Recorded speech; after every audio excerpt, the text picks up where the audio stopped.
Welcome to White Women Wake Up. I'm Jonelle. And I'm Karen. Together, we're diving into real, unfiltered conversations about what it means to wake up as a white woman in a world shaped by bias, power dynamics, and inherited patterns. We are here to challenge norms, examine our assumptions, and foster empathy through raw intergenerational dialogue. It's not always easy, and we definitely don't always agree, but we show up anyways. Let's wake up. Hi. How are you? I'm good. I'm ahead of the topic today, and I feel like today might be more like confession or therapy. But I want to do reflection because I think reflection's really good. You were talking about wellness culture. And actually the way I kind of reflected on it was more about my perception. Okay. Like it did make me think about like the histories of why I'm intrigued and interested. Yeah. It did make me think about, that's so funny that I am attracted to people that talk about the histories of things. So anyways, I just did more thinking than, it wasn't like, I probably should have worked out, but it's reflection as well. Yeah. How about you? I mean, I kind of reflected on how chaotic I think my point was, but it really does show there was so much still to tether out within the wellness industry. And I don't know if I really did come with solid actions, but like so much of my intent was just like teaching others what I have learned kind of thing. And then, I don't know. I think then, just kind of talking through things, circling around, not brainstorming is not the right word, but just like unplucking thoughts and kind of having that dialogue around there. And I think a lot of people can relate to that when you're still testing the waters of a subject. Like, where is this going? Yeah. I think so much, when we look at the standards, like what kind of standards we as a white culture have put on people. Yes. And then there's this going back to like, okay, I'm just going to accept who I am. Yeah. And I'm going to reconfigure what standards I think I need for myself.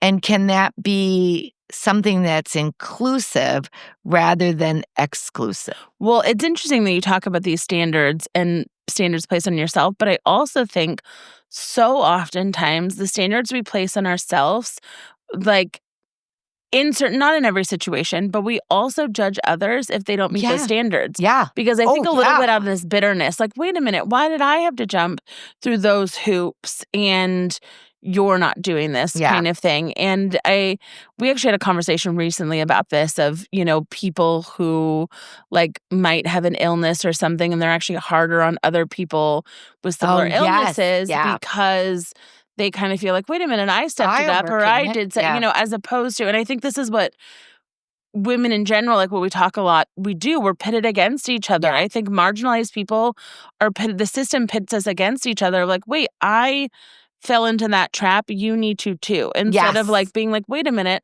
why are we in a trap kind of thing? Like, let's I love that out of it. I love that you use that word trap because we don't talk a lot about ageism, but it's funny. I had this conversation with some friends a friend last weekend about, I'm in my 60s now and I don't think I look like I'm 60, and yet I'm sure I look like I'm 60. And so, like, when I look at other 60-year-olds, I'm like, do I look like them? Yeah. They kind of look older. And so it's just interesting, these standards and what we think are it's all media driven, isn't it?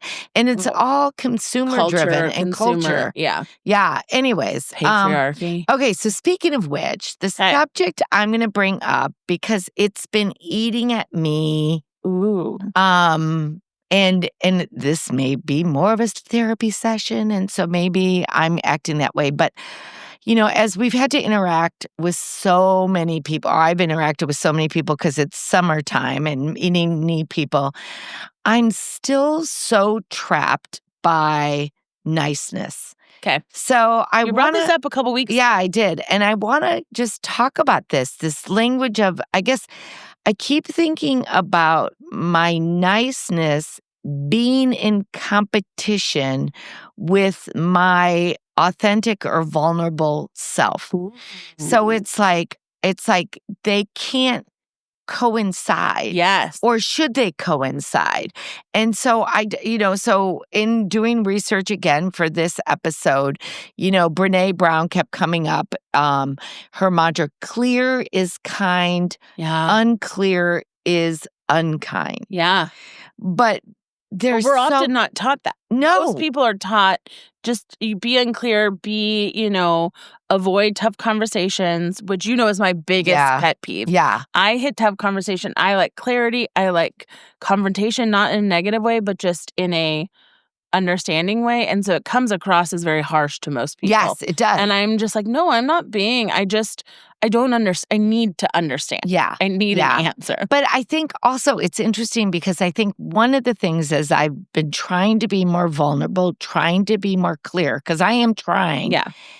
It's also, I have grown up for 60 years being unclear. Yes. I've grown up for 60 some years not being just agreeing with people that I don't even know what my own clarity is. And so it's complicated, isn't it? It is. And so I find myself where I used to be like a huge talker, almost sitting back now and just trying to figure out where I do even stand on things. It's like you're finally kind of aware that you weren't really authentically you. Yeah. Okay, do you want to do now? Yeah. Do you want to do something different? Try something interesting? Yes, let's try something. I mean, I have conversation. I have some history about why. No, let's try something interesting and hope. And now I feel vulnerable. And we can. That's okay. We can figure it out. We'll figure it out. So you said therapy session, and I've talked a lot about how I am so obsessed with my therapist and the work that we've done and stuff. So I kind of want to lead you through an exercise. Okay. And now I gotta give everyone a disclaimer. Well, I am not a therapist, and I have not gone to school for therapy or psychology or any of this. This is just techniques that have been very beneficial to me. We'll do it in a light terms because it can bring out some really deep issues when you really dig deep. But I think these are really good exercises. At least they've helped me. And you're a visual person. I think they'll help you. Okay. So I also encourage all of our listeners. So listeners, unless you're driving or doing something that needs your eyesight right now, please just close your eyes, sit. Should I close my eyes? Yeah, close your eyes. Okay, I'm going to close my eyes. Find a comfy spot, sit. Okay. Breathe in and out. Really just relax your body the most you can.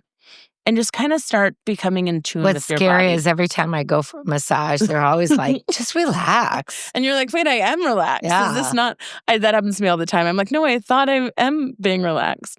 Okay. So anyways, everyone, listeners, just, are you in that cozy space right now? Do you have just you're sitting in your favorite chair, you're sitting, close your eyes, really start to get in tune with your body. Feel out your body. And so the first thing I want you to do is just notice. Notice where you're maybe feeling some pains. Notice where you might feeling some heaviness.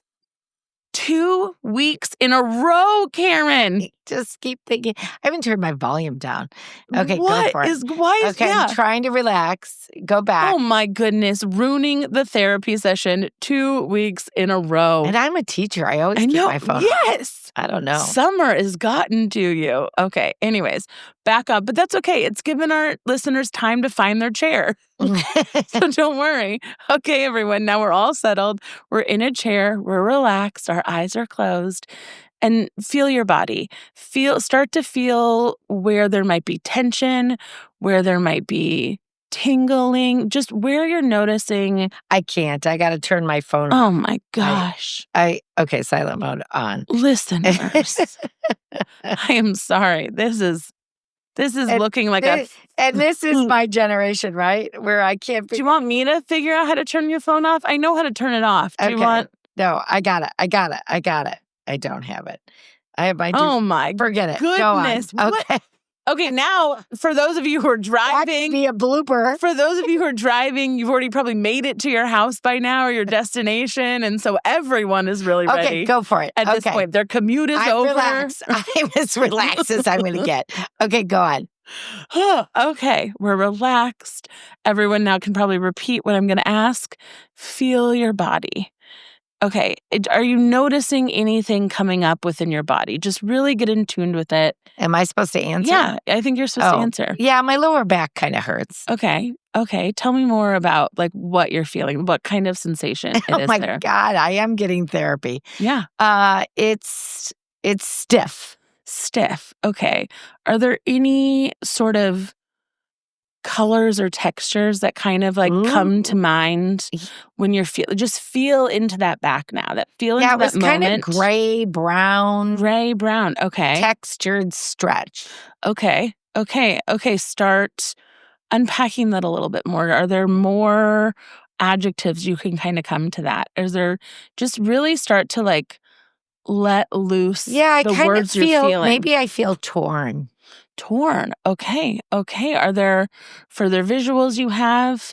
Are there even, now this is kind of a stretch for people, do you feel it on you or is it kind of an outside presence when you see this? I feel it on me. On you. Okay. So it's still a part of you. Because I'm still focusing on my back. Okay. So it's still a part of you. So that means, does this feel like it is a current moment?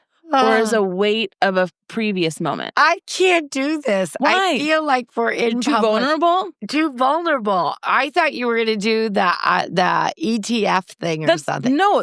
Okay. So for listeners who really sit and settle, but Karen clearly could not sit and settle, I really recommend this exercise. And so what I have gone through several journeys with my therapist about this, finding different places in my life that needed affirmation. So different moments in my life that like I found a 14-year-old girl who felt insecure about her body. I found a 7-year-old who didn't feel validated and listened to. Now you're going to make me cry. And so it's a really interesting exercise. And every time we do this in therapy, we even did it this week. I usually stop mid-journey and I just am always like, this is so fascinating because, again, listeners, if you take the time to relax and to do this, you do start visualizing. You do start seeing colors associated with things. And it's really amazing what folds out of you, is what I'm saying. So I feel that I work really hard and I don't get affirmed for that. And that's why my back is feeling hard. You're not relaxed enough. You're projecting feelings. Yeah. So the exercise to go in is what you were saying before, is you were feeling like you don't know yourself. Yeah. So the exercise is to really go in deep and try to understand what your body is saying, not projecting what you think your body is saying. You just said, I think it's saying this. Yeah. Really sit and listen. It's okay if you don't know what it's saying yet. But really, to spend the time to think through the words, the visuals, the things that are coming up. And then so oftentimes, if you can even separate it from yourself, you can start to talk to it like you would talk to a friend versus really kind of the like judgment we put on ourselves. So anyways, I hope people can maybe spend some time doing that. Okay, so this took a different turn, but it's not a different turn. No, but it's about identifying. Well, I'm identifying. One of the things that I want to do is it took a turn because your stupid phone is why it took a turn. One of the things I want to do is understand why I think niceness is in competition with my direct feelings. And so one of the things that I did do is I did do some research a little bit. Like I think I want to give your generation credit. Yeah. At least a lot of young women I know your age is you do a better job than I do, or at least I've noticed, at stating how you feel or how you assess or what you think about a situation. Okay. And when you make that statement, you don't wrestle with that I might be uncomfortable with the station. It's not that you're indifferent. It's not that you're being rude. Like I think about my niece, for example, and a dialogue that I was witnessing. She was very comfortable in making that statement. Yeah. And she knew even though the statement she was making might make the other person feel uncomfortable, she wasn't rude. No. She was just clear. She was doing it with care. And she was doing it with care. And I don't know why I back up and don't say anything then. I have to say, though, what is my fear of being clear? Well, can I speak into that a little bit? Speak into it. I think what you're bringing up is something that, like, you're giving too much credit to my generation, I would say, because some of the people you're referencing are really me and my cousin in this perspective who are very clear. It's part of our personality. Yeah. We're clear. We're upfront. We don't like nuances or behind the scenes passive aggressiveness. Yeah. And so because of that, I think you're speaking too much from a generalized statement of our generation, because I disagree. I have found many women in my generation who are equally have context passive aggressive or just nice, and it confuses me. Yeah. And so I think you're being hard on yourself, but the reason I think a lot of people don't do what I do is because people don't like you all the time. Like it's not socially acceptable to kind of be in the conversation style. And some people will embrace me, but that took a lot of my life to be okay with that. It's made me sad for years because I didn't understand what I was doing differently. This is just who I naturally was. And so I didn't understand people's apprehension towards me sometimes. But over the years, I've really learned I'm okay with the people who don't like me and don't enjoy me because that's life. I think, but I think that's probably a big stall. You actually hit on a good point. Not just for you, but I think society of why. Yeah, but you hit on a good point. It's like being comfortable with not being the nice person. Yeah. And it's not like, maybe it's not the right language of nice. So one of the things that I did is I wanted to go and kind of look at what is why is being nice such an important part of my narrative? Yeah. And it's really fascinating. There is like a huge study from the Cult of Womanhood, the emotional labor economy. And so there's all these studies on how we were socialized to be pure, submissive, domestic, how we were socialized to mask our feelings, how we were socialized to not be too aggressive, to be favorable actionally.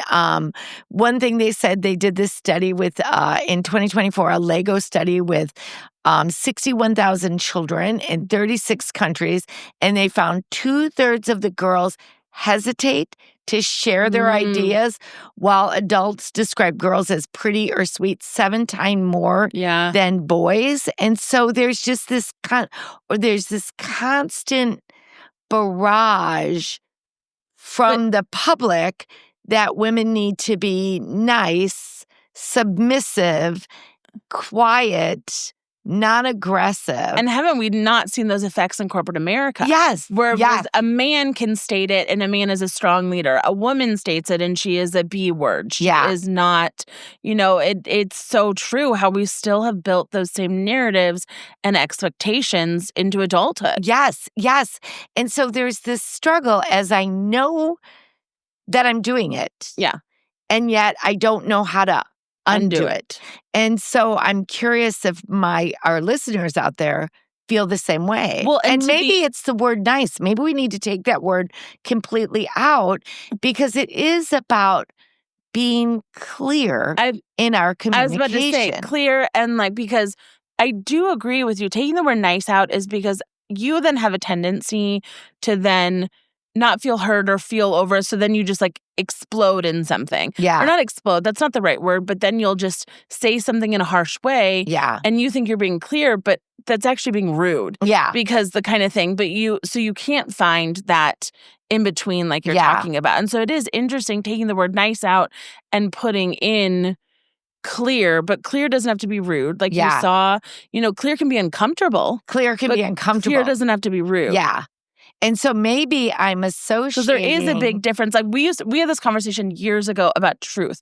Do you remember when you were on that truth kick? Yeah. You were on it. Okay, you were on a, well, I do because it was scarring for me. Sorry, I'm going to share. Yeah. You were on a truth kick the year after I graduated school. Like you were all into everyone probably figuring out, trying to be vulnerable. Like, everyone needs to go truth. There was an issue with your friend and you were kind of like wanting to tell her. And I was like, I think she's probably aware of that, but doesn't want to talk about it. You actually visited me in Texas. And then later, instead of saying to my face, you wrote me a letter about how you were concerned about my weight kind of thing because you wanted truth, as if I didn't know the truth of what my body looked like. Yeah. And so to you, that's where truth or clarity was harmful and rude. Yeah. Like, it doesn't need to be harmful and rude. It can be clear. And so these are those, I think, and I don't think you're alone. I think a lot of women do struggle when they move out of niceness and move into authenticity.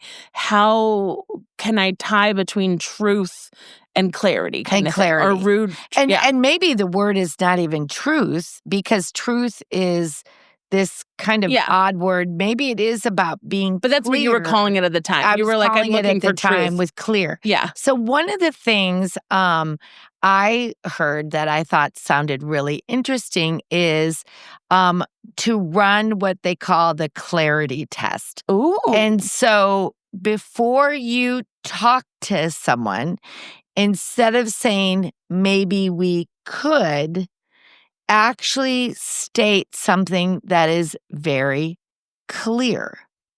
So think about you're doing something, right? And think about how it may be well, you can't see. This is the difference. You are very clear. I talk with such clarity. Yeah, you talk. Remember, intentional in my words. Remember that email that we had going with the thread? Oh, and I thought I was so clear. Oh my gosh! And you said no. You were not clear, and I then read it over, and I wasn't clear. But you still thought you were clear. And I thought I was clear. We were on a text thread with a bunch of women, and as you know, that can get all over the place. Yeah. People are flying texts. It's this. Yeah. Karen got assigned to do something. She didn't want to do it, so she thought she was very clear in her response. Yeah. And as I watched the thread, one, her answer was not clear at all. Yeah. Two, no one else even understood or read it.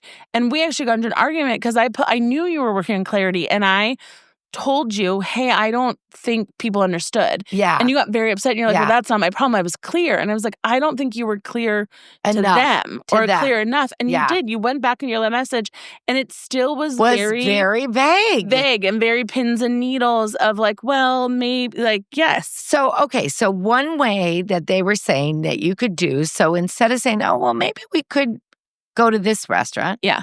Instead say, I would prefer to go to this restaurant. Yes. What do you think? Yeah. So this clarity thing, and that's not even a rude one. It's not. I mean, but it's practicing clarity in every step It is. of the And what's way. interesting, though, is like, as you're talking about this, we almost have to like learn opposite, because I've had to learn to soften my clarity. Yeah. So I think like the thing is like in like 10 years ago, I might have said, I want to go here, because that's clear to me. Like someone said, I want to go here, what everyone else thinks. And I want to go to B, and I'd respond, I want to go to A, thinking in my mind, that's clear, that's upfront, that's not rude, but people find that rude. So you're right. I have learned to change my clearness to, I would prefer this, And it's funny, because that is very clear. Yes. Because what you're saying both is are clear, but it's still. But I want sounds like a demand. Yes, exactly. But I prefer sounds like a preference. Yes.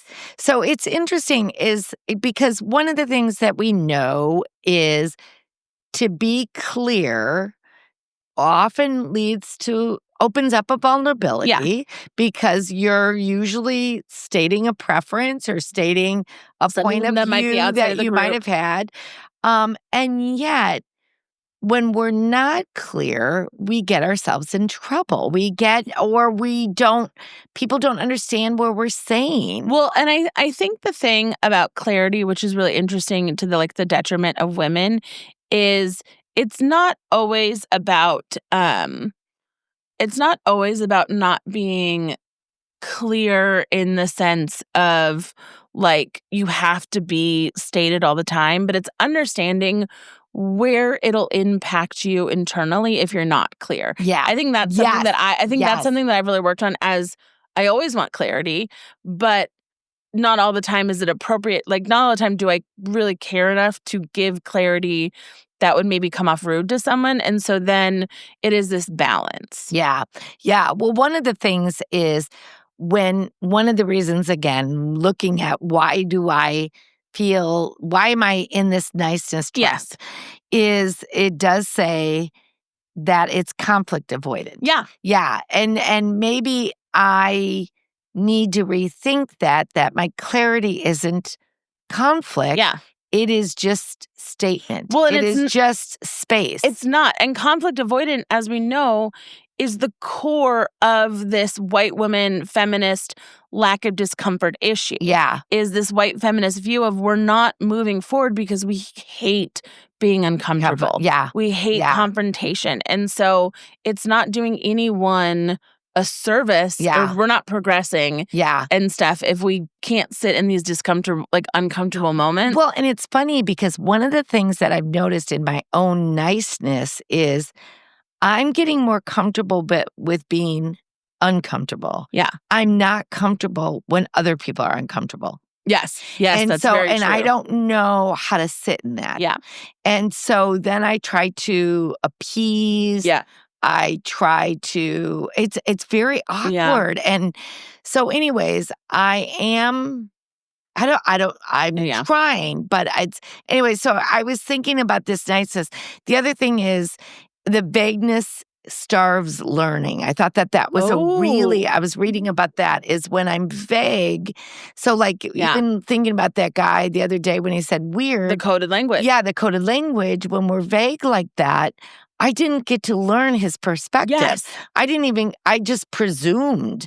And so I presumed he was one way based on my bias, and that's or my what we assumption. discussed, how some of those coded languages are separating us farther. Yeah. Because we're assuming from our own perspective. And if it's not a clear statement, but it's coded, of course we're mostly going to think from our perspective and not have that understanding of learning. I like that. It's interesting. Say that phrase too. again. Well, no, this idea of vagueness starves learning. I like that. Because when we say, oh, great, or this or that, we don't, or even it's interesting how all these episodes are tying into each other, but you were talking a lot about appropriation, and appropriation is often not giving credit where credit's due. Yeah. It's the motivation is a little bit different because we're giving ourselves the credit, but the truth is it also is because it's being vague, right? There's an assumption that you did it because you're taking that credit for it.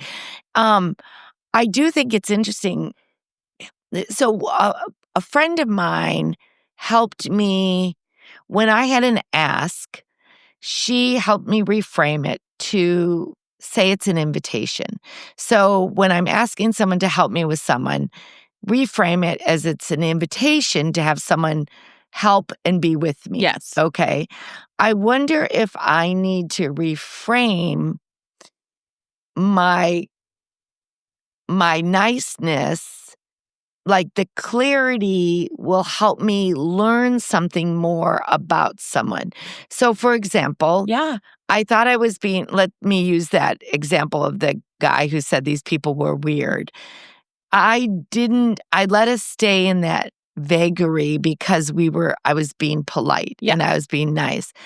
But what if I had said, could you expand? Could you let me understand? Yeah.